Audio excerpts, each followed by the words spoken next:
প্রধান উপদেষ্টা অধ্যাপক মোহাম্মদ ইউনূস আজ জাতিসংঘের সাধারণ পরিষদের ৮০তম অধিবেশনে ভাষণ দেবেন। সূচি অনুযায়ী নিউ ইয়র্ক স্থানীয় সময় সকাল ৯টায় অধিবেশন শুরু হবে। প্রধান উপদেষ্টা দিনের ১০ম বক্তা হিসেবে ভাষণ দেবেন। প্রধান উপদেষ্টা তার ভাষণে অন্তর্বর্তী সরকারের নেয়া সংস্কার কার্যক্রম, ২০২৪ সালের জুলাই মাসের গণ অভ্যুত্থানের আকাঙ্ক্ষা, ২০২৬ সালের ফেব্রুয়ারিতে অবাধ ও সুষ্ঠু নির্বাচন আয়োজনের অঙ্গীকার, জুলাই হত্যাকাণ্ডের বিচার এবং রোহিঙ্গা সংকটের বিষয় তুলে ধরবেন বলে আশা করা হচ্ছে।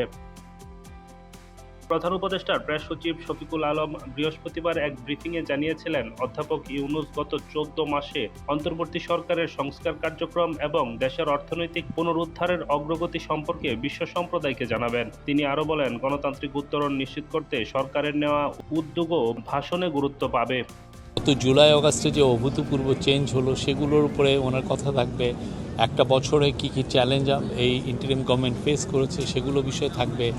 এবং এই যে তিনটা যে মেজর যে চ্যালেঞ্জ ছিল, একটা হচ্ছে রিফর্মের কাজগুলো শুরু করা, আর একটা হচ্ছে যে ইলেকশনের কাজ করা, আর একটা হচ্ছে যে ট্রায়াল শুরু করা।